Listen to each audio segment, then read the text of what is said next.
7 വർഷമാവാൻ പോകുന്നു. അതെ, മക്കളെയൊക്കെ അയച്ചതിന് ശേഷം വയ്യാതാവുന്നേ. മനുഷ്യര് വലിച്ചെടുത്ത് എനിക്ക് വയ്യ കഴിക്കുന്നെങ്കിൽ അത് നല്ലത്. അതേ പറയാൻ നോക്കൂ ഞങ്ങൾക്ക്. കിടപ്പ് രോഗിയായ ഭർത്താവിനെയും കൊണ്ട് ജപ്തി ഭീഷണിയിൽ പെരുവഴിയിലിറങ്ങേണ്ട ഗതികേടിൽ വീട്ടമ്മ. അഞ്ചൽ തോയ്ത്തല സ്വദേശിനിയായ സുജാതയാണ് 68 വയസ്സുള്ള ഭർത്താവ് ചന്ദ്രബാബുവിനെയും കൊണ്ട് പെരുവഴിയിലിറങ്ങേണ്ട ഗതികേടിലായത്. തിങ്കൾ, ചൊവ്വ, ബുധൻ. ഇത് 1 വർഷത്തേക്കുള്ളതുണ്ടല്ലോ. ഞാൻ കശുവണ്ടി ഫാക്ടറിയിൽ ഒരു ജോലിക്കാരിയായിരുന്നു. എൻ്റെ ഭർത്താവ് പെയിന്റ് അടി. ഇപ്പം 2 മക്കൾക്ക് വേണ്ടി 2 പെൺമക്കളാണ്. അവര് മൂത്ത മോളെ കല്യാണം കഴിച്ചയക്കാൻ 1 ലക്ഷം രൂപ എടുത്ത് അതെല്ലാം അടച്ചു തീർത്ത്, പിന്നെ 2ാമത്തെ മകളുടെ കല്യാണത്തിനായിരുന്നു ഈ 2 ലക്ഷം രൂപ എടുത്തത്. കല്യാണം കഴിഞ്ഞ് 1 വർഷം കഴിഞ്ഞതിന് ശേഷം എൻ്റെ ഭർത്താവ് പെയിന്ററായിരുന്നു. ഞങ്ങൾ 2 നല്ല രീതിയിൽ ജീവിച്ചു വന്നതാ. പെയിന്റിങ് പോയി അങ്ങനെ സ്ട്രോക്ക് വന്ന് കിടപ്പിലായി.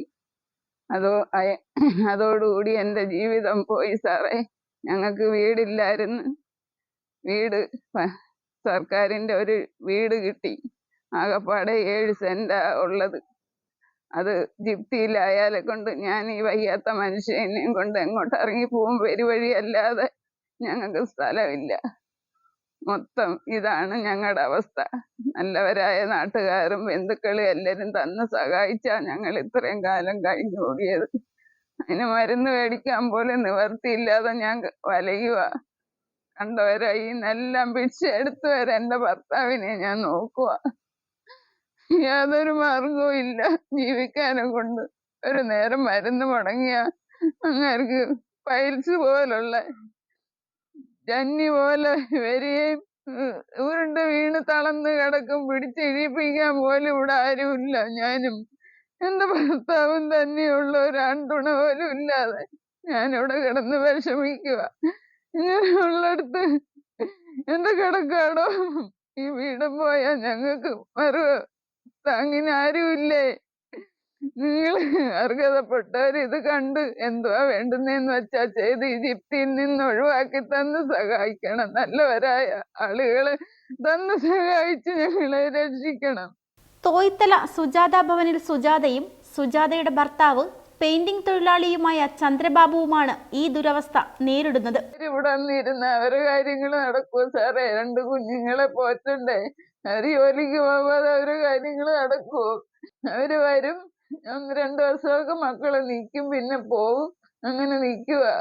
2 പെൺമക്കളുടെ വിവാഹത്തിനു വേണ്ടിയാണ് കുടുംബം പുനലൂർ സഹകരണ കാർഷിക ബാങ്കിൽ നിന്നും 2 ലക്ഷം രൂപ വായ്പയെടുത്തത്. എന്നാൽ പലിശ ഉൾപ്പെടെ ഇന്നത് 3.5 ലക്ഷത്തോളമായി.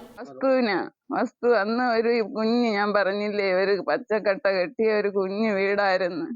അത് വെച്ചോണ്ടായിരുന്നു ലോൺ എടുത്തത്. അത് കഴിഞ്ഞതിന് ശേഷം പിന്നെ ഞങ്ങൾ ജോലിക്കൊക്കെ പോയി പൈസ അടച്ചോണ്ടിരുന്നതാ എൻ്റെ മക്കളെയൊക്കെ അയച്ചതിന് ശേഷം. പിന്നീട് ഇതിന് വയ്യാതായതിനു ശേഷമാ ഈ വീട് കിട്ടുന്നത്. കഴിഞ്ഞ 1 വർഷമായി ചന്ദ്രബാബു സ്ട്രോക്ക് വന്ന് കിടപ്പിലാണ്. 2018-19 കാലയളവിൽ ലൈഫ് പദ്ധതിയിൽ കൂടിയാണ് വീടില്ലാതിരുന്ന ഈ കുടുംബത്തിന് വീട് ലഭിച്ചത്. ലൈഫിന്റെ വീട് തന്നെ. ഇപ്പൊ 5 വർഷം ആവാൻ പോകുന്നതേ ഉള്ളൂ വീട് കിട്ടിയിട്ട്. എന്റെ പണികളെല്ലാം കിടക്കുന്നതേ ഉള്ളു. വയ്യാത്ത ആള് കിടക്കുന്ന എന്തോ ചെയ്യിക്കാൻ പോലും വയ്യ. വടിയുടെ പുറത്തായിരിച്ച് ബാത്റൂമിലൊക്കെ ഞാൻ പിടിച്ചോണ്ടാക്കുന്നത്. എനിക്ക് പിടിക്കാൻ, എനിക്ക് ഡിസ്കിനെല്ലാം തേയ്മാനം, അകലോ, നടുവും വയ്യ. ഇന്ന് ഈ വീട് നിൽക്കുന്ന 7 സെന്റ് ഭൂമിയും വീടും ജപ്തി ഭീഷണിയിലാണ്. സന്മനസ്സുള്ളവർ സഹായിക്കണമെന്ന് അപേക്ഷിക്കുകയാണ് ജപ്തി ഭീഷണി നേരിടുന്ന ഈ കുടുംബം. റിപ്പോർട്ടർ സജി, അഞ്ചൽ.